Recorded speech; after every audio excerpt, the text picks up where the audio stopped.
Big boss म्हणून म्हणतात. माझं नाव सुद्धा माहिती नसतं त्यांना.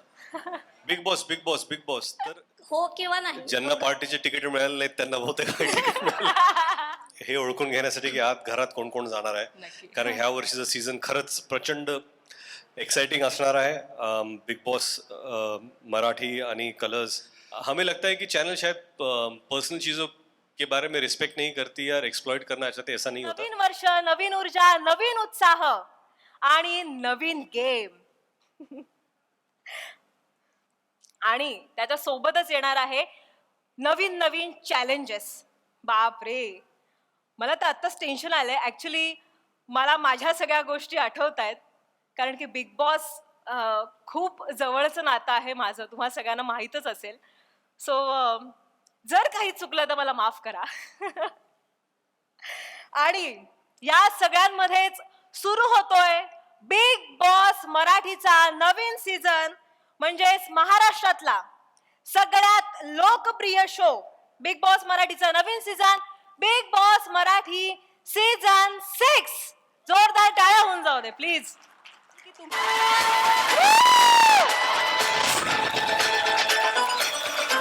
जोरदार टाळ्यांनी स्वागत करूया बिग बॉस मराठीचे रॉकिंग होस्ट रितेश विलासराव देशमुख. मागचा सीझन वाजवला, यंदाचा गाजवायचा आहे.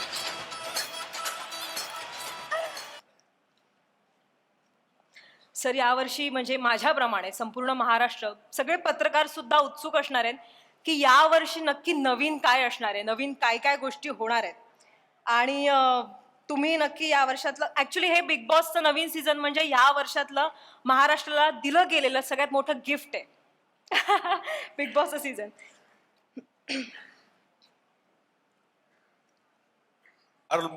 म्हणजे जवळपास सगळ्यांचा असा गैरसमज आहे की जे कंटेस्टंट येतं ते मला माहिती असतात कोण आहेत ते. तुम्ही जसं मला विचारता तसं मी बॅकस्टेज विचारतात कोण आहे, मला मला तरी सांगा, मला तरी सांगा.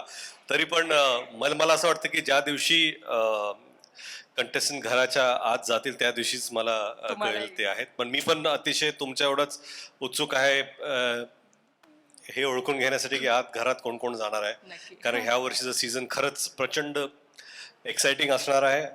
बिग बॉस मराठी आणि कलर्स ची जी क्रिएटिव्ह टीम आहे त्यांनी भरपूर मेहनत घेतलेली आहे. काहीतरी नक्कीच कुठल्याही लँग्वेजेसमध्ये बिग बॉसच्या ज्या ज्या भाषेत सीझन होतो, जे घडलं नाही ते ह्या सीझनमध्ये घडणार आहे. जसं गेल्या वर्षी सुद्धा मला वाटतं की जेव्हा बिग बॉस सीझन चालू होता मराठी, त्यावेळेस माझे कितीतरी हिंदी भाषिक मित्र होते जे बिग बॉस पाहायचे आणि फिल्म इंडस्ट्रीमधले मित्र होते. ते मला फोन करायचे की बाबा एवढं इंटरेस्टिंग सिच्युएशन्समध्ये मराठी सीझन होतोय का, लोकांना कंटेस्टंट घेऊन जात आहेत. ते आपल्याला कसं इथं म्हणता येत नाही की दुसऱ्या सीझनमध्ये पाहतात कारण दीपक बसलेले आहेत म्हणून.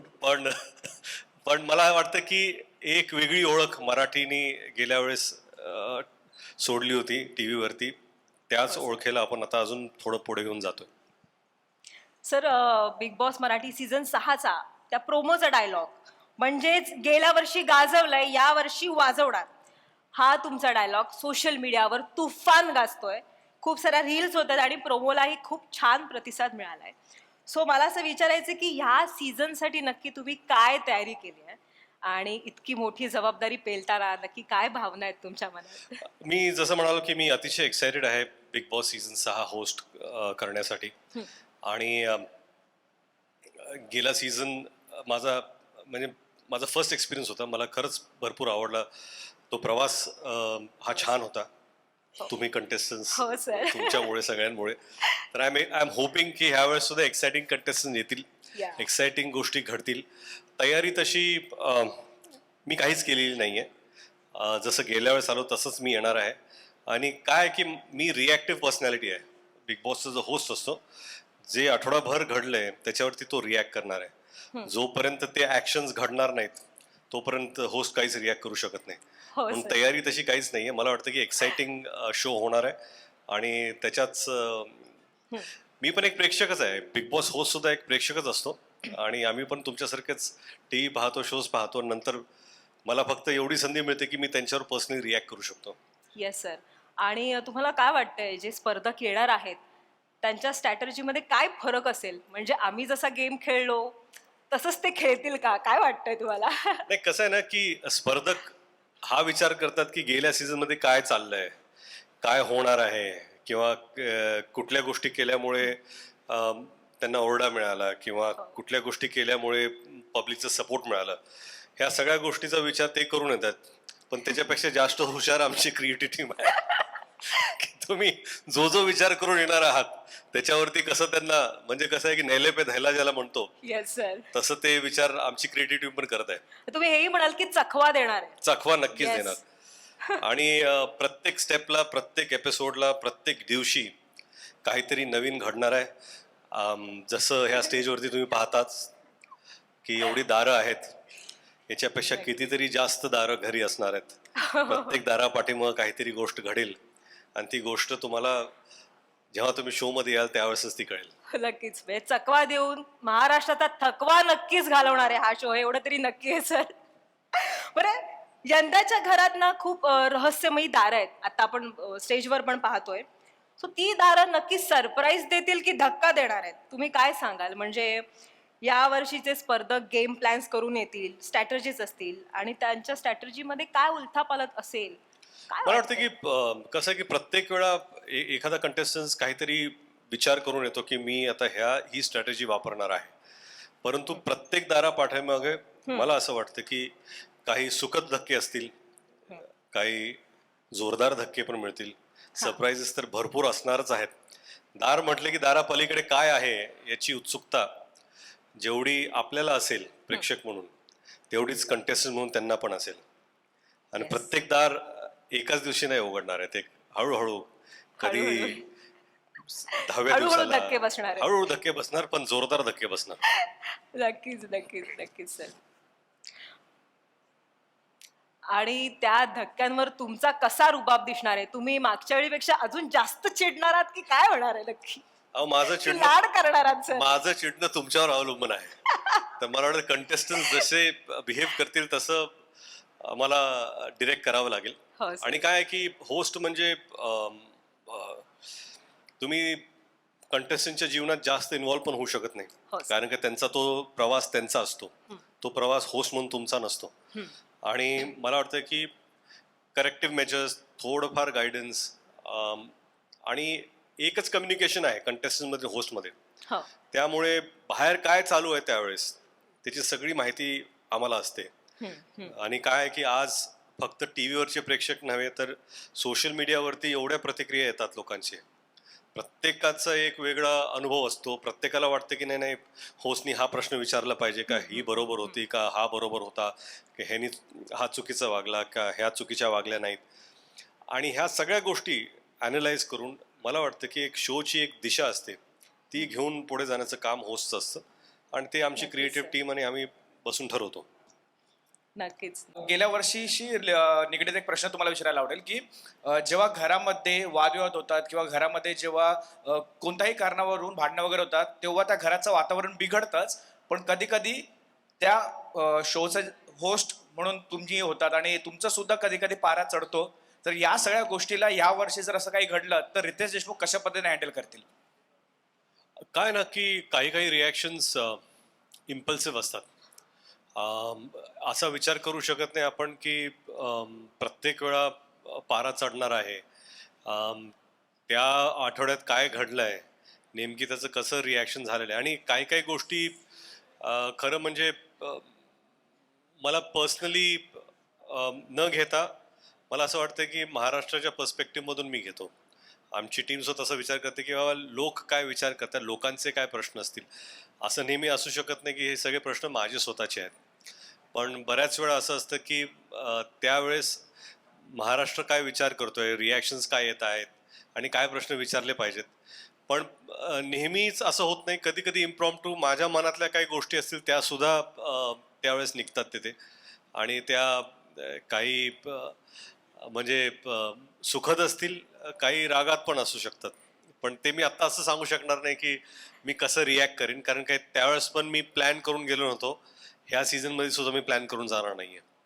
Thank you thank you. अजून एक प्रश्न आहे सर. जी, नितीन. गेल्या वर्षी काही स्पर्धकांनी आपलं स्वतःचं नाव व्हावं किंवा टीव्हीवर आपण दिसावं म्हणून त्यांच्यापेक्षा सिनियर कलाकारांना किंवा त्यांच्यापेक्षा सिनियर कंटेस्टंटला त्यांचा अपमान सुद्धा केला. पण या सगळ्या सिच्युएशन जर या वर्षी सुद्धा अशी घडली किंवा अशा एखादं काही प्रसंग आला की ज्याच्यामुळे खूपच विचित्र आम्हाला बघायला वाटेल किंवा टीव्हीवर दिसेल, तर या गोष्टीकडे रितेश देशमुख होस्ट म्हणून कशा पद्धतीने बघतील? मला वाटतं जसं गेल्या वर्षी रिॲक्शन्स होत्या, काही काही गोष्टी असतात ज्या प्रत्येक व्यक्तीची जी मर्यादा असते ती राखण्याचा प्रयत्न होस्ट म्हणून सुद्धा आणि चॅनल म्हणून सुद्धा आणि शो म्हणून सुद्धा ते आम्ही राखण्याचा नक्कीच प्रयत्न आणि प्रयास करणार आहोत.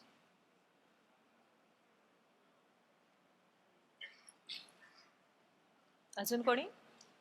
सर इकडे वृषाली काणे सेलिब्रिटी कट्टामधून. तुम्हाला जर बिग बॉस मराठीच्या घरामध्ये एक आठवडा राहायची संधी मिळाली तर तुमचा गेम प्लॅन कसा असणार आहे? आणि अजून एक प्रश्न आहे, बिग बॉस सीझन 6 मध्ये कंटेस्टंटसाठी शॉकिंग फॅक्टर कोणता असणार आहे? शॉकिंग फॅक्टर जर मी आत्ता सांगितलं तर ते कंटेस्टन्स प्रिपेअर होऊन जातील, म्हणून तो शॉकिंग फॅक्टर जो आहे तो त्या आठवड्यात त्यावेळेसच तुम्हाला कळेल. आणि शॉकिंग फॅक्टर्स नक्कीच आहेत. आणि तुमचा पहिला प्रश्न होता की बिग बॉसमध्ये जर एक आठवडा मला राहायची संधी मिळाली संधी तर मिळेल. तुमचा गेम प्लॅन कसा असणार आहे? तो होस्ट बघून मी ठरवेन. वा सर वा. थँक्यू. Good answer. Welcome. तेच इथे भाग्यश्री महाराष्ट्र टाइम्स ऑनलाईन कडून. सध्या निवडणूक आणि राजकारणाचे वारे आहेत आपल्या इथे, तर कोणत्या नेत्याला बिग बॉस मराठीचं तिकीट मिळालंय का यावर्षी? हो किंवा नाही? ज्यांना पार्टीचे तिकीट मिळाले नाहीत त्यांना बहुतेक तिकीट मिळालं. पण बिग बॉसच्या घराचं कोणाला मिळालंय का? हो किंवा नाही? मी आत्ताच तुम्हाला सांगितलं सर आता की मला अजून त्याची माहिती नाही. पण समजा जर पार्टीचं तिकीट मिळालं नसेल तर इथं पण मिळू शकतं का नाही ते पण माहित नाही. हे सर जास्त कठीण आहे. इथलं तिकीट मिळवणं जास्त कठीण आहे. थँक्यू. थँक्यू भाग्यश. नमस्कार सर, श्रावणी विलास लकेश्री, नमस्कार. मराठी वर्ल्ड एंटरटेनमेंटकडून. मला विचारायचं आहे की मराठी प्रेक्षक बिग बॉसला फक्त शो म्हणून नाही तर भावना म्हणून बघतायत. या प्रेक्षकांच्या अपेक्षांचं ओझं होस्ट म्हणून तुम्हाला कधी जाणवलंय का? आणि बिग बॉस मराठीमुळे तुमचं आणि प्रेक्षकांचं एक नवीन नातं निर्माण झालंय, त्या बाबतीत काय बोलाल?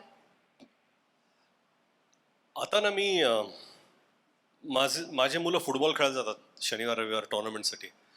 आणि मी जेव्हा जातो तर लहान मुलं ना मला बिग बॉस म्हणून म्हणतात. माझं नाव सुद्धा माहिती नसतं त्यांना. Big boss big boss big boss. तर कुठेतरी वाटतं की एक नवीन ओळख ह्या शोनी सुद्धा मला दिलेली आहे. त्यासाठी मी या शोचा अत्यंत आभारी आहे. आणि दुसरा प्रश्न काय होता तुमचा? तुमचं आणि प्रेक्षकांचं एक वेगळं नातं निर्माण झालंय, त्या बाबतीत तुम्ही काय बोलाल? नाही तेच अपेक्षांचं ओझं तुम्ही असं म्हणाला होतात. तर प्रत्येक शो नंतर ना असे बरेचसे ऑनलाईनवर लाईव्ह रिव्ह्यूज करतात. आणि कधी कधी मला वाटतं का रे हा तर माझ्यापेक्षा चांगला करतो रिव्ह्यू. कारण ते एवढे इन्वॉल्ड असतात. तुम्ही म्हणाल की भावना आहे, हे एक इमोशन आहे. आणि त्याच इमोशनमुळे बरेचशी लोक जे आहेत ती एवढी इमोशनली इन्व्हेस्टेड असतात. आणि मला वाटतं की ते ह्या शोची एक विक्ट्री आहे की प्रत्येक प्रेक्षकाला इमोशनली ते इन्व्हॉल्व करून घेतात. प्रत्येकाला वाटतं किंवा माझं एक म्हणणं आहे, मला हे सांगायचं, ही व्यक्ती मला आवडली नाही किंवा हा व्यक्ती व्यवस्थित. आणि दर दिवशी शो संपला की त्यांचं ते लाईव्ह सुरू होतं लगेच. आणि त्यांच्या रिॲक्शन्स पाहायला मला फार आवडतं. असं नाही की प्रत्येक वेळा मला वाटतं की बाबा मी हा प्रश्न उचलणार आहे, परंतु बऱ्याच वेळा गेल्या वर्षी असं झालेलं आहे की काही त्यांचे जे पॉईंट्स मला वाटलं ते इम्पॉर्टंट आहेत ते आम्ही इनकॉर्पोरेट केलेले आहेत. तर आमच्या शोमध्ये आम्ही जे आहे फक्त आम्हाला जे सांगायचं आहे त्याचाच विचार करत नाही, परंतु प्रेक्षकांना काय म्हणायचं आहे, त्यांचे काय मुद्दे आहेत ते पण कधी कधी आम्ही मांडण्याचा प्रयत्न करतो. नमस्कार रितेश सर, प्रेरणा सकाळ डिजिटल सॅम टीव्ही मधनं. नमस्कार प्रेरणा. प्रोमो बघून उत्सुकता अर्थात वाढली आम्हा सगळ्यांचीच, आणि बिग बॉस सगळ्यांचा जिव्हाळ्याचा विषय आहे, त्यामुळे उत्सुक आहोत हा सीझन देखील बघण्यासाठी. माझा प्रश्न आहे की तुम्ही आणि सलमान भाऊ जेव्हा केव्हा एकत्र येतात, संपूर्ण महाराष्ट्राला वेड लावतात, यंदाच्या सीझनमध्ये सलमान भाऊ येण्याची शक्यता आहे का? तुम्ही त्यांना घेऊन येणार का? ते आले तर चांगलंच आहे आणि ते येतील अशी अपेक्षाही आहे. पण मला असं वाटतं की सलमान भाऊने त्यांचा सीझन पूर्ण केलेला आहे आणि या सीझनची सुरुवातसुद्धा त्यांच्या शोच्या फिनालेमध्ये झालेली आहे. म्हणून त्यांचा पाठिंबा, साथ, प्रेम, आशीर्वाद हे नेहमीच माझ्याबरोबर आणि बिग बॉस सीझन बरोबर असणार आहे.